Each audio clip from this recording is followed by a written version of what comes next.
Cette vidéo numéro 4 qui présente les astres à plusieurs champs spatiaux est la suite de la vidéo numéro 3 dont le titre est Explication des formes des orbites en astrophysique par application de la découverte du champ spatial. Le chapitre 10, les astres à plusieurs champs X spatiaux. C'est le 10e chapitre du livre. Le tableau suivant est dressé à partir des références scientifiques disponibles dans quelques données utiles pour les orbites de quelques comètes. Ici, nous voyons dans ce tableau, à la colonne 1, c'est les comètes, la colonne 2, c'est l'inclinaison de l'orbite par rapport à l'écliptique, inclinaison de l'orbite par rapport à l'équateur. C'est la colonne numéro 3. La colonne numéro ou la quatrième, la quatrième colonne, c'est l'excentricité. Et la cinquième, c'est l'affilée en unité astronomique. Et le périhélie, c'est dans la sixième colonne en unité astronomique. L'unité astronomique est égale à peu près à 150 millions de kilomètres. Ici, on voit la planète Chury. Enfin, pour toutes les planètes, leurs inclinaisons sont très importantes. Par exemple, 14,29 pour Chury, 169,49 pour Halley, etc. Voilà. On voit que les orbites des comètes sont très lents et leur excentricité aussi est très forte. Par exemple, pour la comète ouest, l'excentricité est 0,999. Et ce qu'on remarque toujours, c'est l'affilée. L'affilée est plus grand que le périhélie. Par exemple, pour la comète Chury, son affilée est de 5,683 et son périhélie est de 1,243. Pour la comète ouest, son affilée est de 13 560,217 et son périhélie est trop proche du Soleil. Il est seulement 0,96 unités astronomiques. Ainsi de suite. Voilà.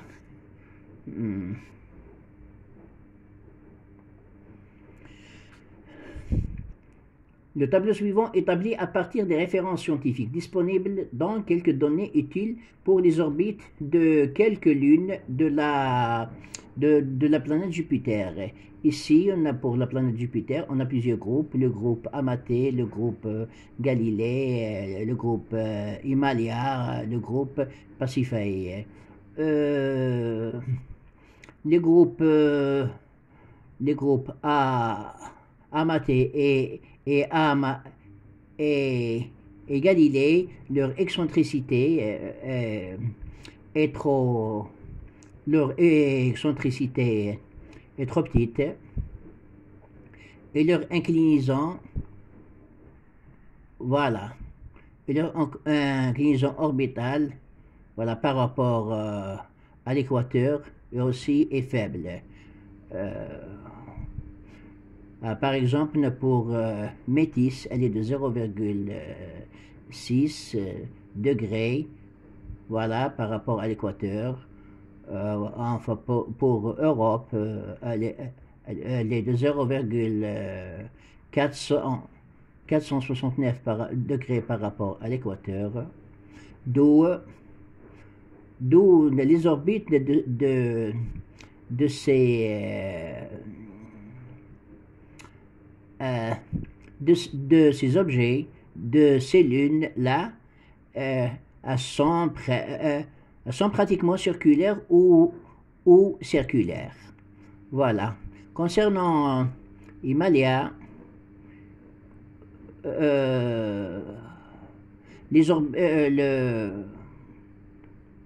les inclinaisons sont très grandes. Voilà. Et les excentricités aussi, ils sont grandes. Concernant Pasiphae, aussi les inclinaisons sont très grandes. Enfin, ils vont de 160, à 483 jusqu'à... De toute façon, elles sont très grandes. Et les excentricités, bien sûr, ils sont très grandes. Donc, les orbites sont elliptiques, voilà. On les voit à travers les apoapsides et les périapsides dans ce tableau. On voit aussi dans la 7e colonne le sens de révolution des lunes, les lunes des groupes Amatei, Galilée et Himalaya. La révolution de leur lune est directe, tandis que les lunes des groupes, du groupe Pasiphae, la révolution, la rotation plutôt de ces lunes est rétrograde. Voilà, elle est rétrograde, c'est-à-dire dans le sens inverse de la rotation de Jupiter autour de son axe. Dans le tableau 1 de ce chapitre, nous remarquons que l'orbite de la comète Chury possède une inclinaison de 7,040 degrés par rapport à l'écliptique, et l'astéroïde Vesta gravite autour du Soleil normalement dans une enveloppe du champ X spatial principal solaire sur une orbite inclinée à 7,13 degrés par rapport à l'écliptique. Voir tableau 2 du chapitre 9. En conséquence, les inclinaisons de la comète Chury et de l'astéroïde Vesta sont très proches, mais l'orbite de la comète Chury a une excentricité de 0,641. Un affilé de 5,683 unités astronomiques et un périlé de 1,243 unités astronomiques, selon les références scientifiques disponibles, bien sûr, alors que l'excentricité de l'astéroïde Vesta n'est que 0,083, voire tableau 2 du chapitre 9. Il possède un affilé de 2,573 unités astronomiques et un périlé de 2,150 unités astronomiques, selon toujours des références scientifiques disponibles. Donc, relativement à l'orbite, relativement à l'orbite de l'astéroïde Vesta, l'orbite de la comète Chury est beaucoup plus allongée que son périlé, et plus proche du Soleil, et son affilé est trop loin de cette étoile, malgré que ces deux objets du système solaire possèdent des orbites ayant presque les mêmes inclinaisons.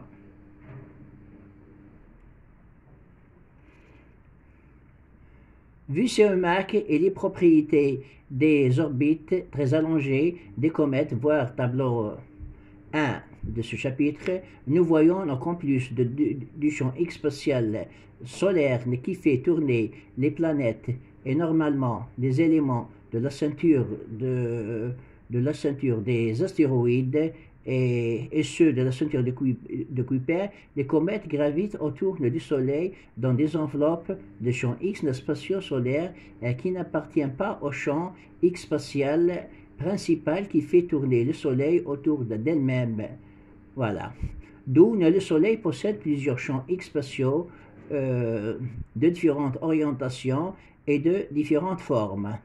Dans le tableau 2 de ce chapitre, nous remarquons aussi que les orbites des lunes des groupes Amatée et Galilée de Jupiter sont pratiquement sur le plan équatorial, le plan de l'équateur de cette planète. Donc, par application de la découverte du champ X spatial, elles sont pratiquement circulaires. Leur excentricité est proche de zéro. Et c'est la réalité.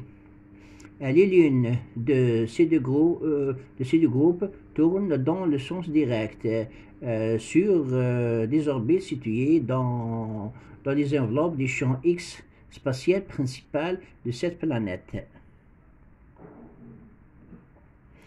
Dans ce tableau, nous voyons aussi que les lunes du groupe Himalaya tournent autour de Jupiter sur des orbites dont leurs inclinaisons sont comprises entre 26,650 et 30,536 degrés par rapport à l'écliptique, suivant un sens direct, comme celui du groupe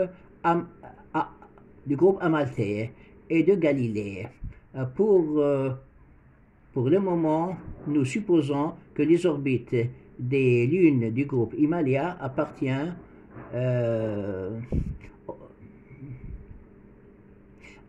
au champ spatial principal jovien, c'est-à-dire de Jupiter. Et bien sûr, les études se poursuivent pour confirmer cela. Dans ce tableau, nous constatons aussi que les lunes du groupe Pasiphae gravitent autour de la planète Jupiter sur des orbites dont leurs inclinaisons sont situées entre 140,148 et 160,482 par rapport à l'écliptique, mais dans un sens rétrograde par rapport à celui de la planète Jupiter. Par conséquent, les lunes du groupe Pasiphae tournent autour de Jupiter suivant des orbites situées dans les enveloppes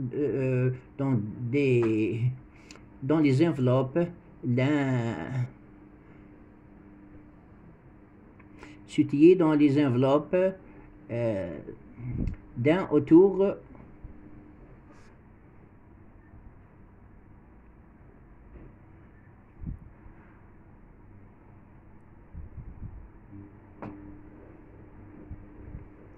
Les lunes du groupe Pasiphae tournent autour de Jupiter suivant des orbites situées dans des enveloppes d'un autre champ X spatial qui n'est pas le principal, qui fait tourner Jupiter autour d'elle-même et les lunes des autres groupes Amatée, Galilée, etc.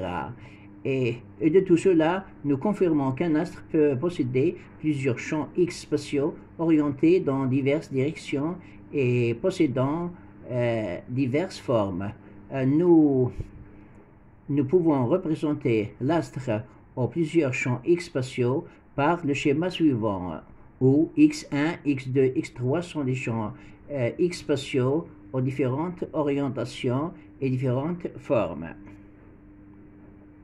Voici le schéma d'un exemple d'astre à plusieurs X spatiaux. Z1, Z2, Z3 sont des champs X spatiaux et orientés dans différentes directions. La pluralité des champs X spatiaux est très visible dans la rotation chaotique de la Lune et Hyperion de la planète Saturne. Voici la Lune Hyperion.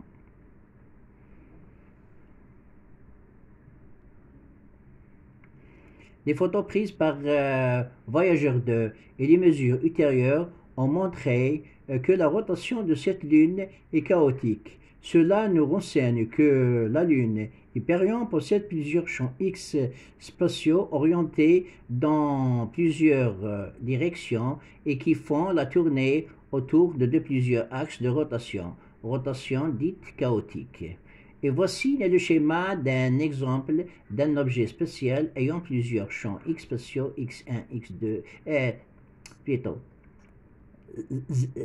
Z1, Z2, Z3, orientés dans plusieurs directions, et qui les font tourner autour de plusieurs axes de rotation, axe 1, axe 2, axe 3.